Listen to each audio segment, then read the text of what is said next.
Você vai ouvir agora o podcast do Super Review Time, a sua hora de rever o que não viu. Acesse superreviewtime.blogspot.com. O SRT apresenta Capan Comenta.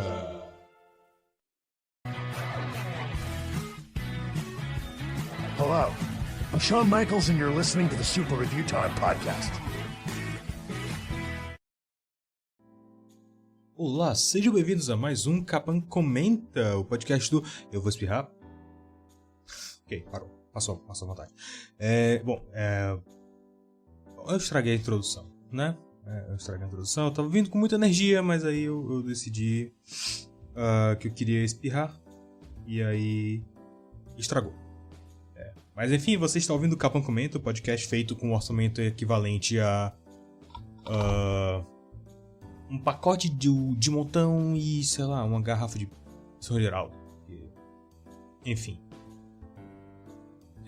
Aqui tá desse jeito, aqui tá... Se você tem me acompanhado, você sabe que tá difícil de produzir qualquer coisa esses dias. Tá difícil mesmo, assim, de maneira geral, sabe? Tem vídeo que tá em produção já faz 4 meses e outro que tá em produção já desde o ano passado, né? Tá difícil fazer qualquer coisa, eu tô sem saco para escrever. Mas se Deus quiser, isso é só uma fase.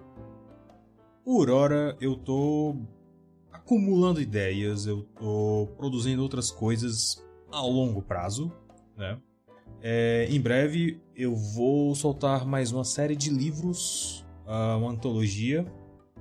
Tem 3 prontos, tem um que já saiu, que eu meio que só rebrandei ele. Mas... Eu sempre me confio no fato de que eu tenho quase mais de 10 anos de produção de conteúdo na internet. Então, com certeza, alguma coisa que eu fiz antes vai ser do seu interesse. É só você procurar, né? Eu não tô afim de ficar propagandeando nas redes sociais coisas antigas minhas pra... sei lá, por causa de preguiça, sabe? Eu gosto da internet quando você tinha que ir atrás das coisas. Então... essa internet que eu quero ajudar a retrazer, eu acho que essa é a palavra, eu não sei, eu não me importo, eu sei que eu sou só o cara fazendo o que quer na internet, do jeito que quer, sem ligar muito pra tendência, sem ligar muito pra o que tá sendo popular. Eu tô fazendo o meu cantinho aqui, do meu jeito, na minha personalidade, sem ter que tentar agradar a nenhum nicho específico. Se você se identifica, se você gosta das coisas, você tá por aqui, então ótimo, legal, bom saber. Mas enfim, falando de coisa nova, hoje a gente vai conversar um pouco sobre a série do Chespirito, e assim, é basicamente uma conversa mesmo, né? É meio que uma resenha, sim, mas não é um negócio tão técnico, não é um negócio tão específico, até porque... eu tô fazendo meio de memória mesmo. Tô me confiando na memória, na verdade, na sensação geral de que eu tive da série como um todo. Primeiro de tudo, eu queria lembrar vocês que eu geralmente não... quando eu comecei o SRT há 13 anos atrás, eu acho, 12, 13 anos atrás... eu queria... a ideia original era ser um blog sobre Tokusatsu, porque na época não tinha tanto blog sobre Tokusatsu. E aí foi evoluindo para basicamente coisas que eu tenho interesse específico e que não vejo tanta gente falar, porque geralmente meus interesses são meio específicos, desde criança mesmo. Eu era criança que não via Dragon Ball. Tá? Eu era criança que assistia Bonanza. Eu era essa criança. E Perdidos no Espaço. Eu adorava Perdidos no Espaço. Então, assim... foi evoluindo. Eu acabei encontrando meio que um tema específico que não é Disney, por incrível que pareça. São coisas obscuras da cultura pop. E aí... mas desde o começo, assim, desde que eu comecei a tipo, ok... vamos abrir mais assuntos pro SRT, fazer mais coisas. Uma das coisas que eu sempre tive pra mim é que eu nunca vou fazer uma resenha de Chaves ou de Chapolin. Não é que eu odeie, eu amo, muito pelo contrário, eu amo Chaves e Chapolin. Mas eu sempre senti que meio que não tinha um motivo pra resenhar, sabe? A melhor forma que eu consigo expressar isso é que já é um negócio popular, já é um negócio que todo mundo conhece a qualidade. Eu não sinto que eu tenha muito mais a acrescentar fazendo uma resenha crítica de Chaves e Chapolin, sabe? Pra que eu vou fazer isso? Sobretudo porque vira e mexe aparecem coisas novas em termos de conteúdo mesmo, descobrem episódios novos, descobrem alguma coisa nova assim que ninguém sabia antes, que poderia de alguma maneira mudar, eu teria que alterar alguma coisa. Então assim, é um bicho tão difícil de ser lidado com meramente um artigo que eu não consigo conter.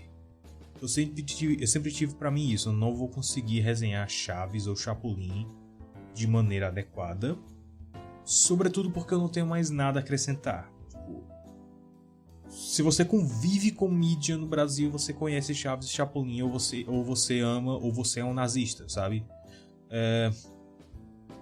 Porém, eu talvez abrisse uma exceção para coisas novas, né? Por exemplo, a série animada do Chaves, a série animada do Chapolin, a outra série animada do Chapolin, porque agora tem duas, aparentemente vai sair uma nova. Os filmes do Chanfle são coisas que eu quero muito trazer aqui, e o filme da Chiquinha. Isso encaixaria perfeitamente no SRT, no escopo do SRT, que são coisas obscuras sobre cultura pop. Por que eu ainda não fiz? Primeiro porque eu ainda não tive saco de parar pra ver, e segundo porque eu não tive saco de procurar os filmes de fato. Quando eu comecei o SRT, eu acho que eu procurei, eu não achei o Chanfle de qualidade boa. O filme da Chiquinha eu só fui tomar conhecimento que existia há uns 2 anos atrás, alguma coisa assim. Então, assim... mas são coisas pro futuro, são coisas que dá pra fazer. Inclusive eu tenho um projeto ligeiramente obscuro do Chaves e Chapolin, mas relacionado a isso. Eu só tenho que rever pouco para poder fazer esse vídeo, e ver Festa no Céu, que eu não vi ainda. Porque esses 2 filmes também estão bem relacionados a esse terceiro filme. E você não saberia que é um filme do grupo Chespirito, a menos que você pesquisasse sobre ele. Então assim, eu não conseguiria fazer uma resenha crítica de Chaves e Chapolin. Isso é uma coisa que eu sempre tive pra mim. Parando pra pensar, talvez eu faça aquele momento a momento no fim de ano, né? Algum episódio de Natal do Chaves e um episódio de Ano Novo, sobretudo. Porque não é... aquilo não é nem uma resenha, né? Basicamente é um recap, que a gente chama, né? Uma recapitulação do episódio. E aí no recap eu gosto porque você pode dar um ritmo diferente pra você fazer as coisas. Eu posso tirar sarro de maneiras diferentes, eu posso recontar a história do jeito que eu quiser, tornando ela mais engraçada. Então eu gosto de poder fazer isso, né? Eu fiz algumas vezes, mas é o tipo de artigo que dá muito trabalho de fazer. Dia desse eu tava relendo o do Natal da Família dos Muppets, Muppet Family Christmas, e eu tava vendo um outro erro de digitação que eu fiquei, cara, como eu não vi isso antes, sabe? Mas o bom do blog é poder editar depois.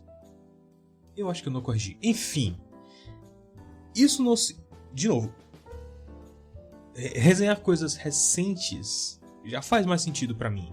E é isso que eu tô fazendo hoje. Essa longa introdução só pra poder justificar uma resenha de algo de Chaves e Chapolin, que é algo que desde o começo eu prometi a mim mesmo que eu nunca faria.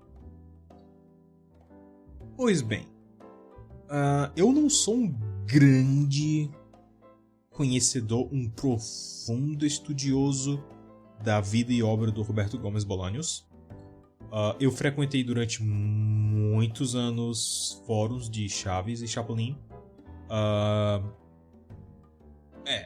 Eu acho que eu não preciso dizer quais vocês conhecem de nome, né? O FUCH, o FUCH e tinha outro também, mas o FUCH era o principal. Então, assim, eu conheço por osmose muitas coisas, de frequentar sites, de frequentar fóruns e etc. Eu li um livro, eu tenho esse livro até hoje, eu comprei. Nossa, eu tava ainda no 9º ano e eu passei no Hiper Bom Preço uma vez e esse livro tava lá e, tipo, cara, eu comprei, foi uma compra de impulso, mas valeu a pena. Era um bom mercado, um bom preço. Foi lá que eu comprei também Aventuras de Menino, que é uma leitura obrigatória pra mim, tipo, a cada 5 anos, pelo menos, eu dou uma relida. É um livrinho fantástico.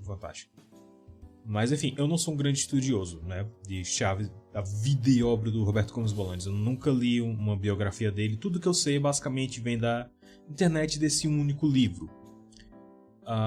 Dito isso, é muito interessante que você assista um episódio da série e tem alguns vídeos complementares do Vila do Chaves. O Renan do Vila do Chaves, ele tem feito recaps na época mesmo de lançamento do episódio. Tipo, o episódio saía tipo na quinta-feira e domingo ele já tava com um vídeo pronto.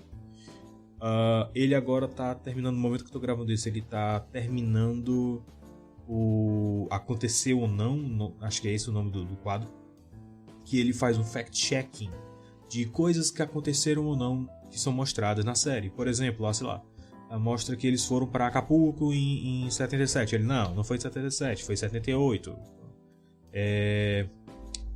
O Chespirito trabalhou com os comediantes e tal. Ele trabalhou, mas não eram esses nomes, era tal e tal. Tá aqui o filme que ele trabalhou, etc. Então é um material complementar muito interessante, muito bom, muito bem pesquisado. Vale a pena você ir atrás, vale muito a pena você assistir se você tem interesse. E eu diria que é essencial, porque a própria série se apresenta como uma ficção. O que já é muito curioso logo de cara, porque assim,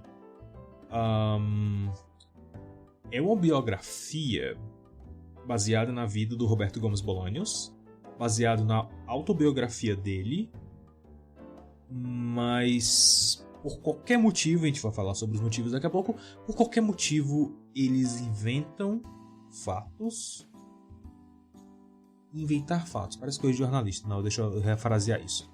Eles inventam eventos. Pode ficar até mais poético. Eles inventam eventos e reorganizam os acontecimentos para a história fluir melhor. Essa é a justificativa oficial. A justificativa não oficial é que Florinda meio que tem uma rixa com a primeira família do Roberto Gomes Bolaños, né? A história vai tratar muito sobre isso. A gente vê o Roberto Gomes Bolaños desde jovem, desde pivete em alguns casos, né? Desde criança mesmo, desde que ele era um pequeno chavo. E é bem legal, Essa primeira parte, o primeiro episódio, a fluidez do primeiro episódio é muito zoada.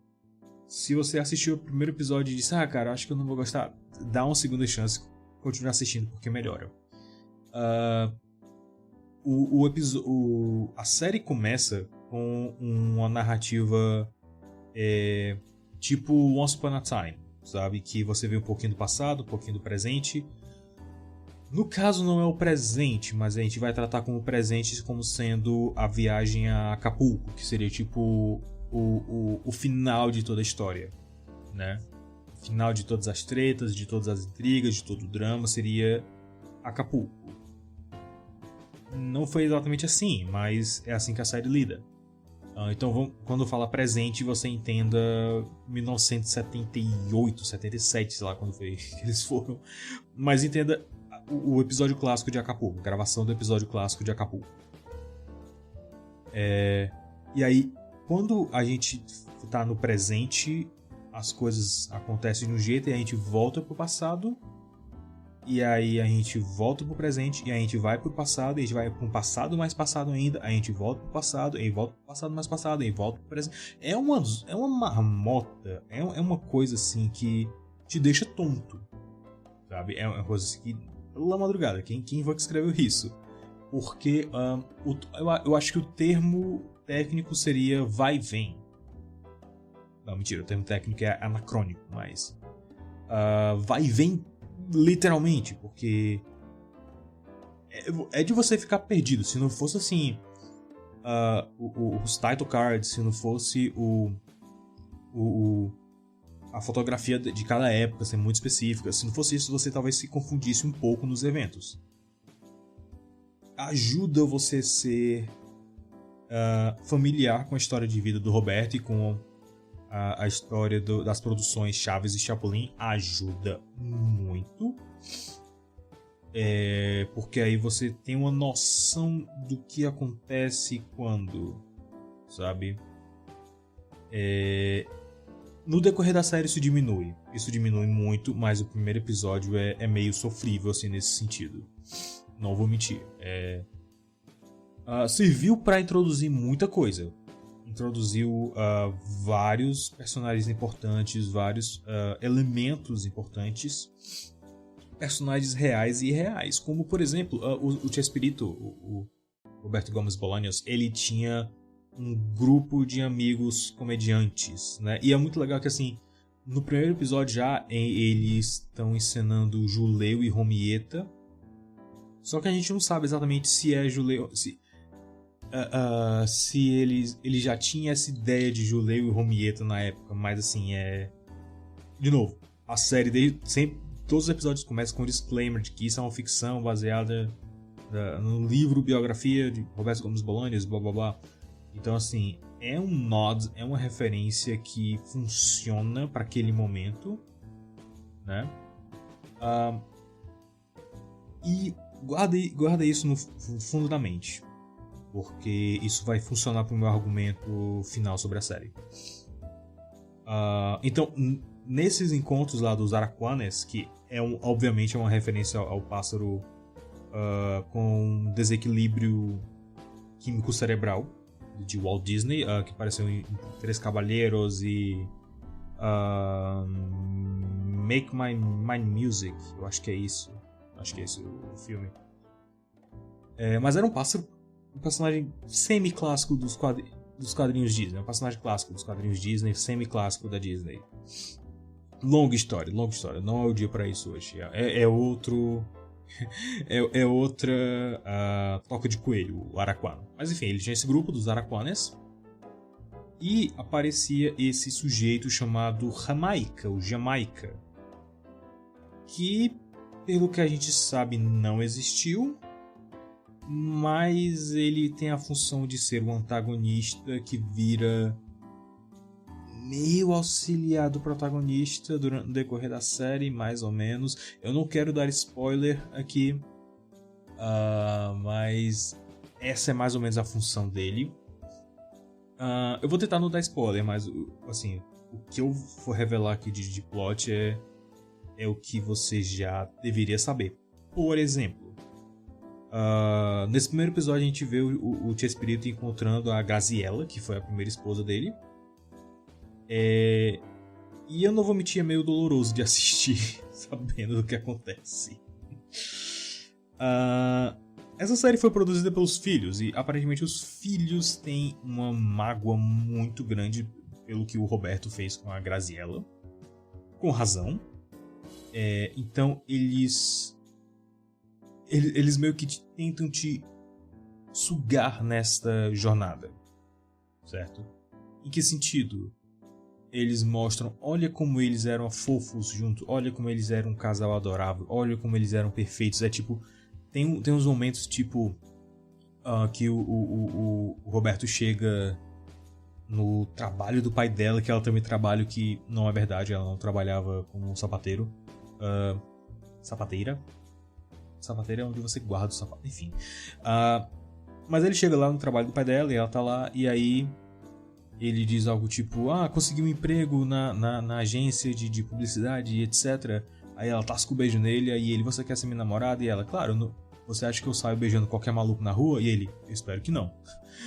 Então assim, é um momento muito eu tô contando rápido porque é assim que a minha cabeça funciona.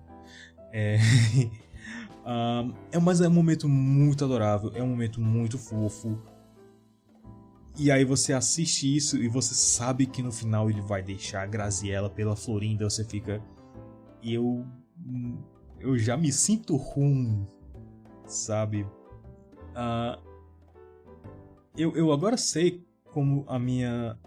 tem uma amiga minha que... Agora sei como uma amiga minha se sentiu. Bom, ela começou a assistir Star Wars do episódio 1, certo?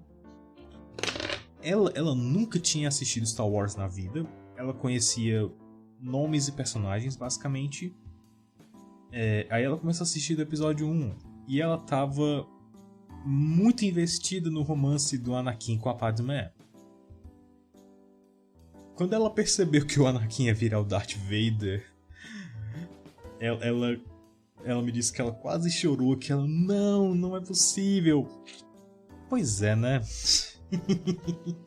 Tipo, eu não conseguia me sentir investido do mesmo jeito que ela, mas eu acho que foi mais ou menos isso.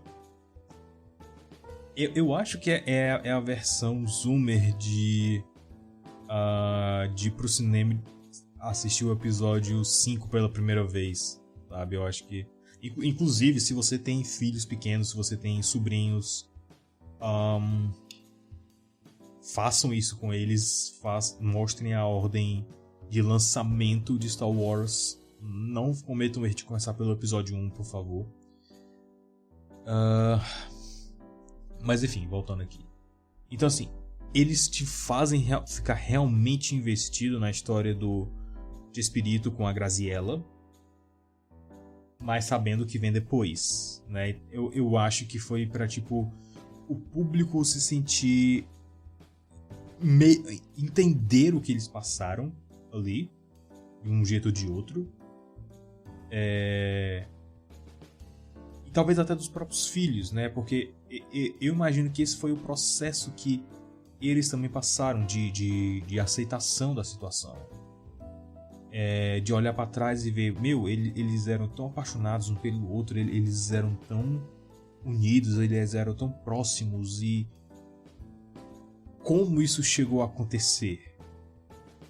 Eu acho que essa cena não especificamente essa cena, mas outras cenas também que reforçam isso na juventude do Chespirito e da Graziella servem como o motivo principal de toda a série. A série não é só sobre a história profissional do Chespirito, mas assim como Star Wars, como o George Lucas definiu Star Wars, é a história de como uma pessoa boa se corrompe. Eu diria que é mais ou menos isso que eles tentaram fazer aqui.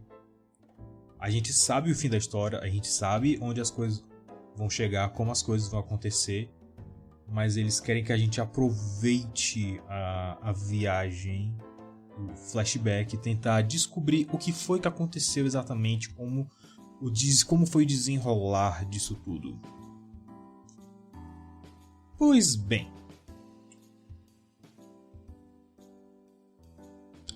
uma das coisas que é mais fantástica sobre essa série é a fotografia, vestuário e a direção. Porque assim, como eu disse, a série viaja muito entre tempos, né?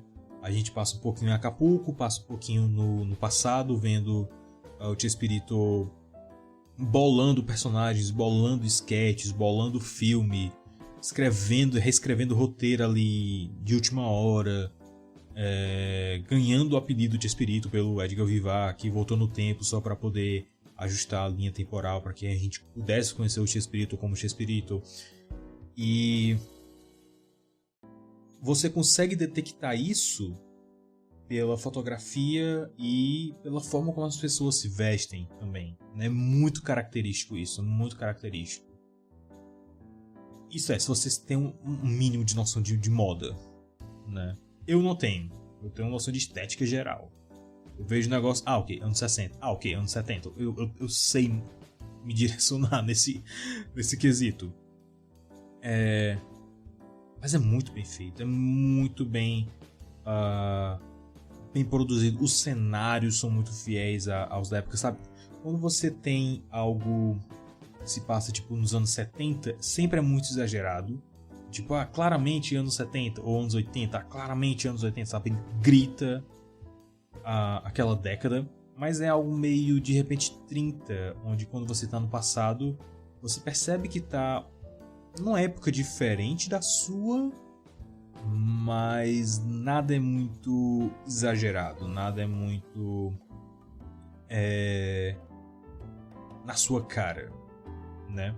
O cenário, o figurino aqui é tudo muito natural. É tudo muito natural. E uma coisa que eu acho muito legal do figurino também é como ele serve para comunicar personalidade, né? Personalidade. Dependendo de como o personagem está vestido em determinado momento, você consegue determinar mais ou menos como ele está se sentindo ou qual vamos colocar assim, qual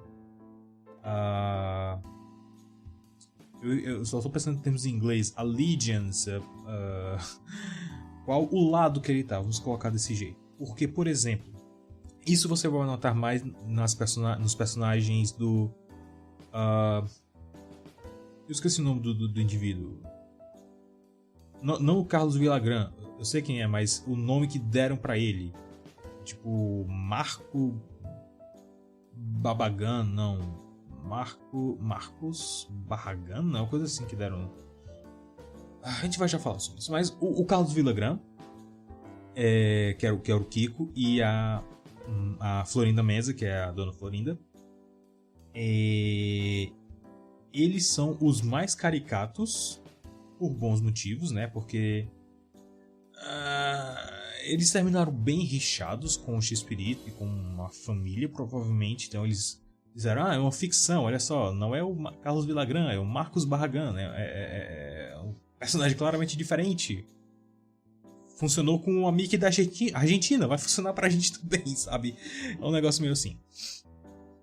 Mas, por exemplo, tem alguns momentos que a Florinda Menza, a Margaret, sei lá o nome dela, ela tá mais broaca, ela tá mais, tipo, criando intriga dentro do grupo, ela tá mais querendo mandar nos outros, ela tá mais, sabe? Nossa, o cereal tá querendo na madrugada. Perdão. Ela tá mais maligna nesse sentido. Aqui e acolá até flertando com o próprio Chespirito. E ela veste algo mais revelador, veste algo mais sensual, veste algo que expõe mais pele de algum jeito, que chama a atenção pra ela. E tem alguns momentos que ela tá mais calma, que ela tá mais, digamos, do lado certo, tentando ser apaziguadora, tentando achar uma solução para a situação que tá acontecendo ali. E aí ela se veste de uma maneira mais recatada, se veste com cores mais singelas, cores mais ofuscadas. Teve inclusive um momento que tipo, o Chespirito, isso quando ele estava em Acapulco. Eu nem notei isso a primeira vez, eu só notei quando eu vi no recap do Vila do Chaves, do Renan, que tem um momento lá em Acapulco que o Chespirito ele recebe uma carta misteriosa pedindo para encontrar ele no restaurante do hotel. E aí tipo ele tá lá e tal, e aí ele vai lá na Meg, que a essa altura, primeiro episódio, eu nem tava me tocando que a Meg era a Florinda, para início de conversa. E aí eu mal notei que era ela. E ela tava com uma roupa comum, uma roupa simples. Aí ele chega pra ela, você não acha que é muito ousado você me chamar aqui e tal, e blá blá blá? E ela, não, mas eu não te chamei. Ele, você não me chamou? estranho, sabe? E aí a Graziella acena pra ele lá, e aí ele vai. Essas coisas assim, sabe? Questão de figurino, de apresentação do personagem. E aí tem momentos que ela tá 100% vilã de novela mexicana e ela se veste de acordo.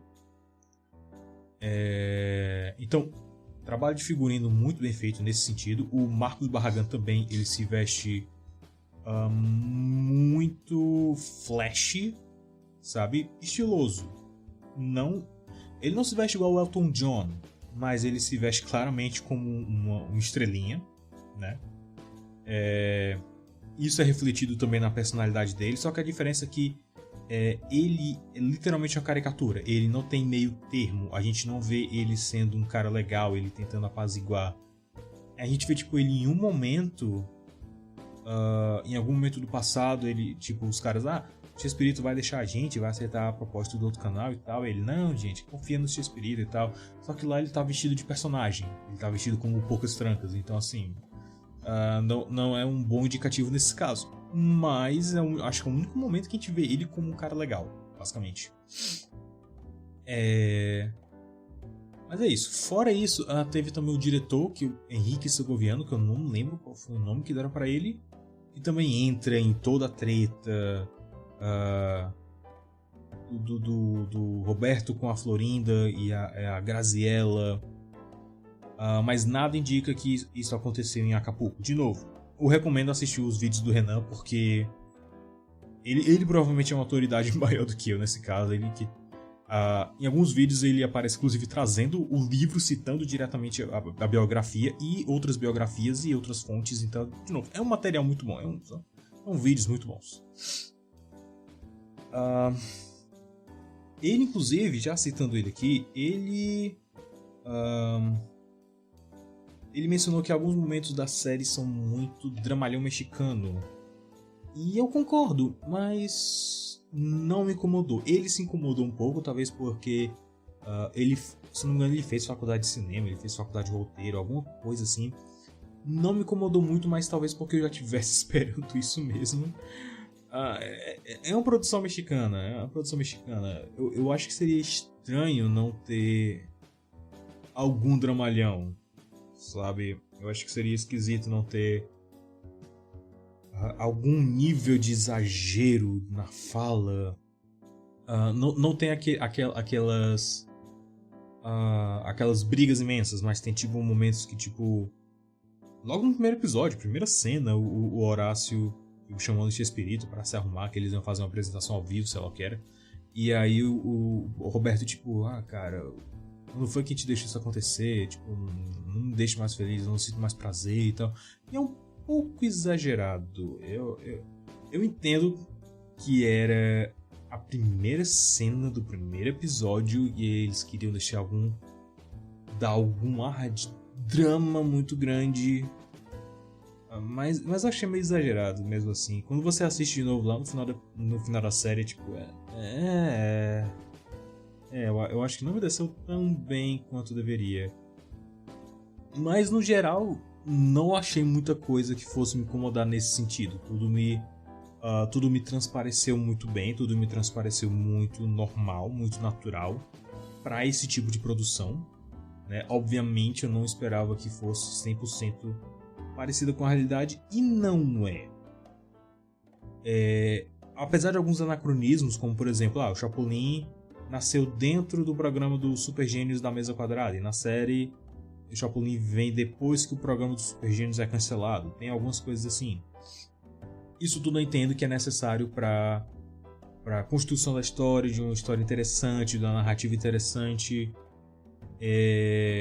Isso eu entendo completamente. Agora, tem alguns momentos que são tão fantasiosos que eu não sei se eu diria que são ruins, porque não são momentos ruins. Por exemplo, tem um momento da vida do Chespirito que ele, quando criança, teve que morar com uma das tias dele. Eu não lembro exatamente porquê, se é porque ele estava doente ou a família estava doente e eles estavam poupando ele. Eu não lembro porque, eu literalmente não me lembro. Mas é muito interessante, porque a tia dele mora numa vila, e essa vila, ela é uma vila realista, mas ela tem a mesma configuração da Vila do Chaves. Ela só é mais apertada, as roupas são de época, né, dos anos 30, anos 20, anos 30. Bom, a gente tem praticamente todos os personagens lá. Então, o Seu Madruga, a gente tem a Chiquinha, a gente tem a Dona Florinda, o Kiko, inclusive o Seu Barriga, que é um cobrador de aluguel gordão que tem lá, que o tio dele escapa porque ele tá devendo o aluguel.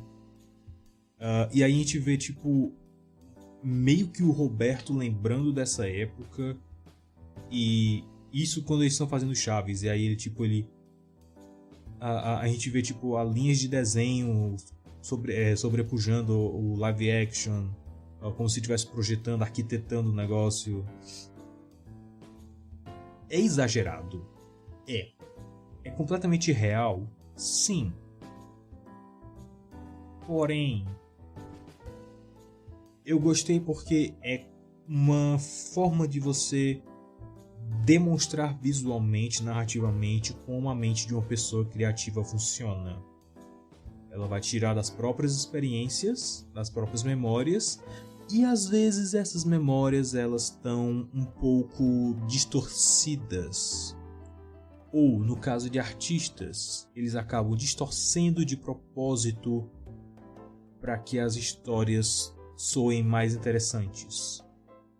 Vídeo exemplo do próprio Ariano Suassuna. O Ariano Suassuna ele é conhecido por dificilmente contar a mesma história duas vezes. Eu vi pessoas falarem disso, que assim, conheciam eles. Realmente ele, toda vez que ele vai contar uma história, ele conta de uma maneira diferente. Não sei se ele inventava, mas ele contava de uma maneira diferente.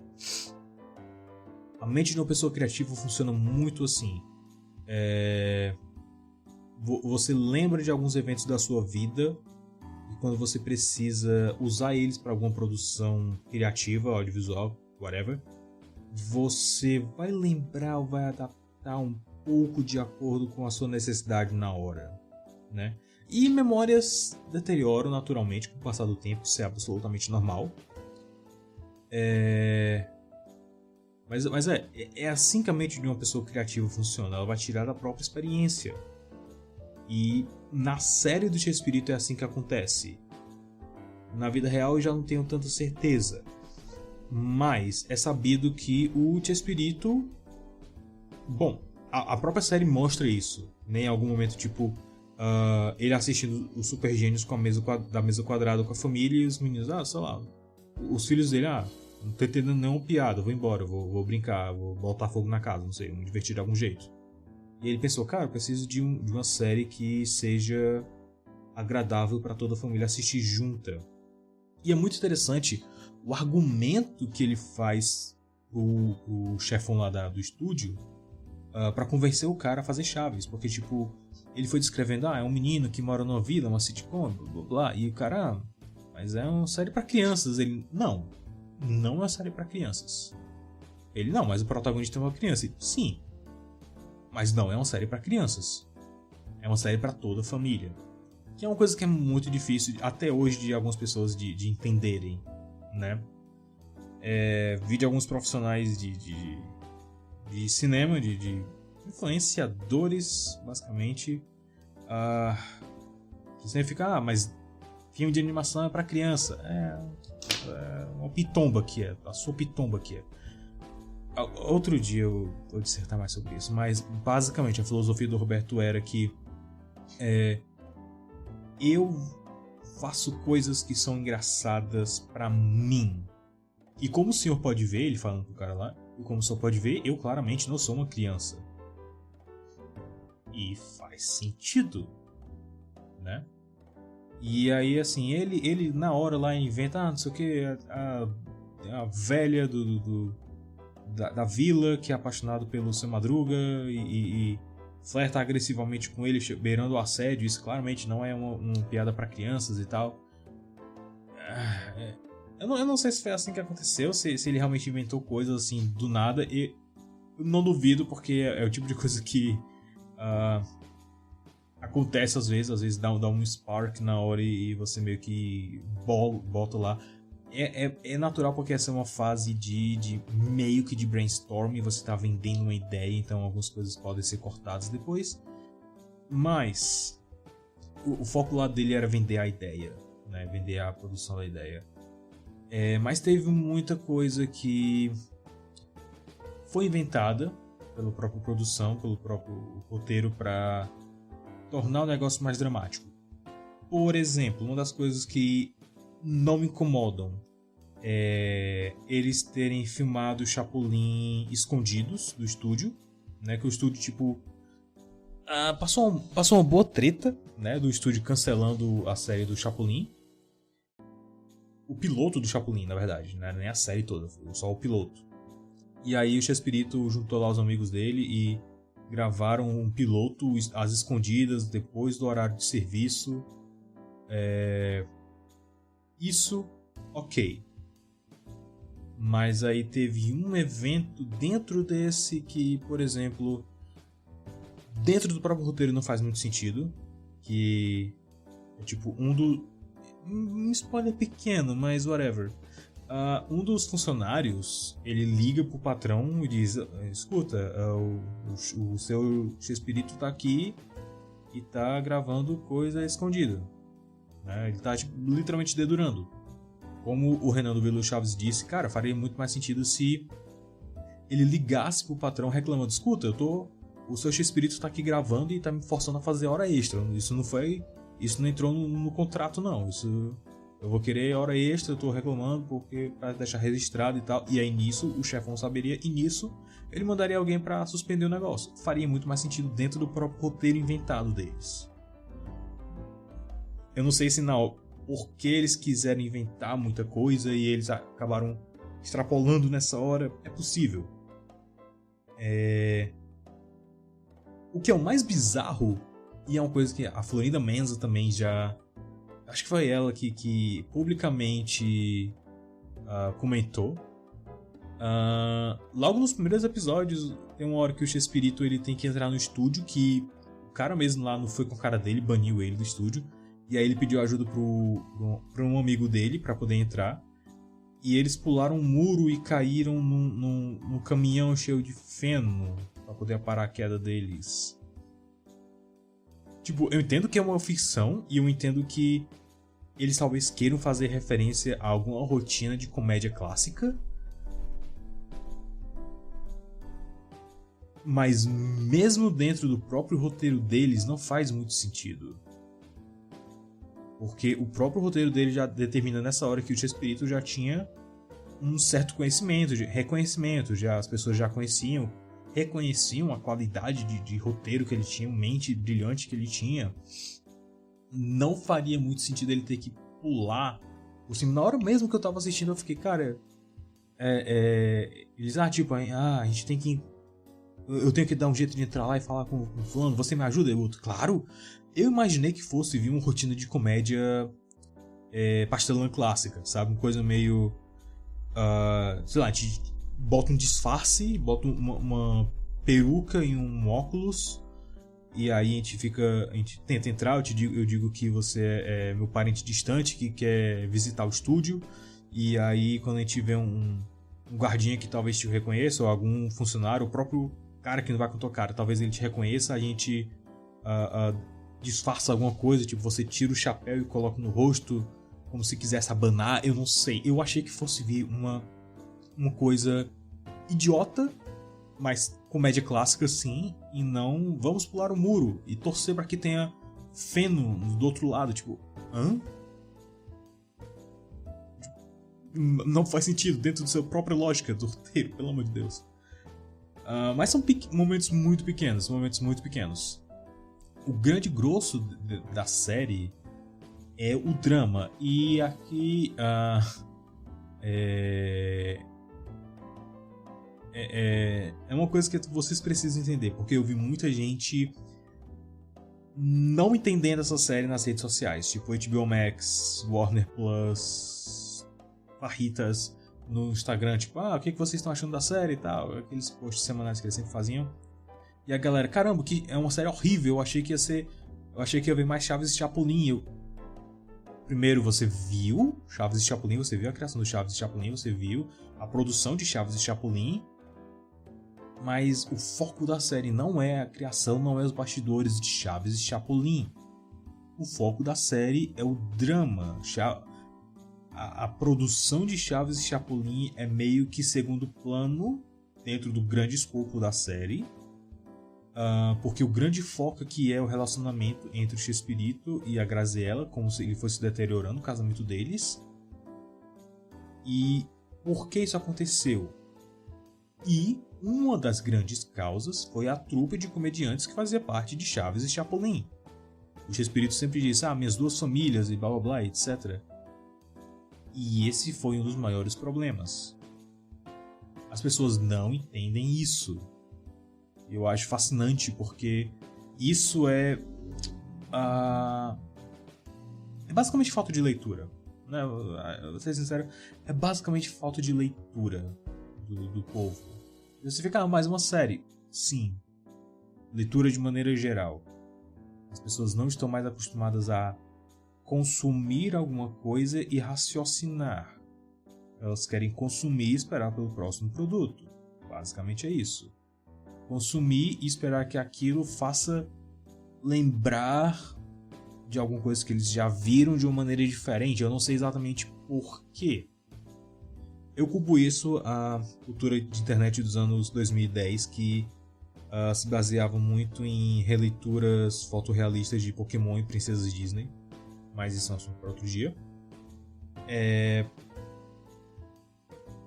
Mas as pessoas não estão mais tendo a capacidade neural de compreender o objetivo de uma série. Tipo, você assiste a série do Chespirito, você entende claramente que o foco ali não é Chaves e Chapolin. É a trajetória do Chespirito como ser humano, como artista, né? A parte artística, você vê ele fazendo as coisas e produzindo e etc, que é ligado ao ser humano também. A série inventa algumas coisas, tipo a mãe dele, que não era totalmente contrária ao Chespirito ser artista igual o pai dele, só que não é assim que acontece na vida real, só vai realmente pra ter um drama, pra ter um conflito em algum momento. Mas você tem ali a parte humana do Chespirito e a parte artística. Você tem o Roberto Gomes e o Chespirito, vamos colocar assim. E é justamente um dos motivos, é uma das coisas que a série trata. É a diferença do homem e do artista. Como o lado artístico sobrepujou o homem humano, o homem civil, e isso acabou arruinando a vida dele de relacionamento. Né? Esse é o foco da história, esse é o foco da biografia. Mas as pessoas, não, eu quero ver os bastidores de Chaves e Chapolin, como é que ele fez e tal. A gente vê isso, seu animal. A gente vê isso. Você assistiu a série com os olhos fechados? Talvez, né? Você assistiu a série enquanto lavava louça, sem prestar atenção no que estava acontecendo. Ou você assistiu a série lendo gibi, eu não sei, jogando Candy Crush.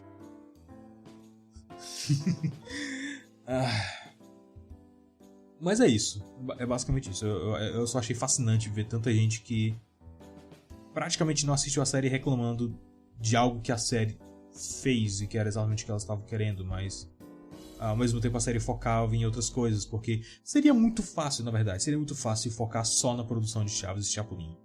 Seria muito fácil e muito seguro. Não é isso que a série faz. A série é bem desconfortável, na verdade. Eu imagino que deve ter sido muito desconfortável para os próprios filhos do Chespirito fazerem isso. De ter que revisitar tudo isso, todo esse drama, toda a história deles. Talvez catártico. Sim, catártico. Catártico. Ok, eu falei cartártico, né? Cartártico é relacionado a Cartago. Não, mentira. Mas eu imagino que deve ter sido muito difícil para eles terem feito a série como ela acabou sendo. Então é isso. Eu acho que pequenos momentos como esse não prejudicam a série, mas, sabe, sempre te deixam com aquela pulga atrás dele. Eu acho que deve ter algum motivo legal, tipo, pra eles poderem colocar aquele disclaimer no começo de isso é só uma ficção. eles têm que colocar X% de coisas inventadas para poder ser legalmente classificado como uma ficção baseada em uma biografia, baseada em um livro. Que por acaso é um livro baseado em fatos reais, eu não sei. Seria como, por exemplo, colocar um disclaimer antes do Titanic, dizendo que este filme é uma ficção. Baseada em uma tragédia real, mas é uma ficção. Eu acho que essa é a melhor forma de colocar esse filme, na verdade. É uma ficção baseada em fatos reais. Basicamente isso. É uma ficção baseada em fatos reais. E quando você começa a ver a série sob essa ótica, as coisas começam a fazer mais sentido. Mas sempre tem essas coisas pequenas como eu citei, que, tipo, mesmo na lógica interna, na lógica fantasiosa da série, não fazem muito sentido, meio que não batem. Porém, por outro lado, o aspecto dramático é muito bom, é muito bem executado.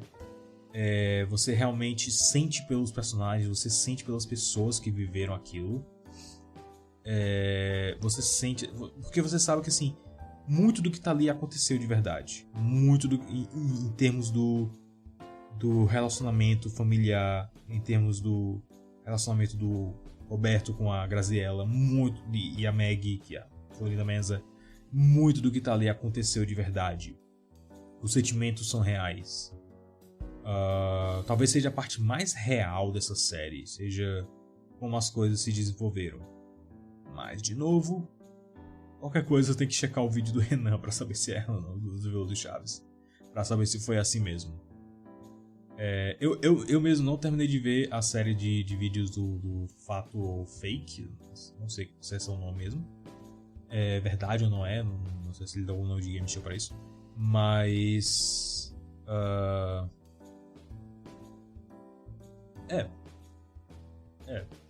É uma boa série.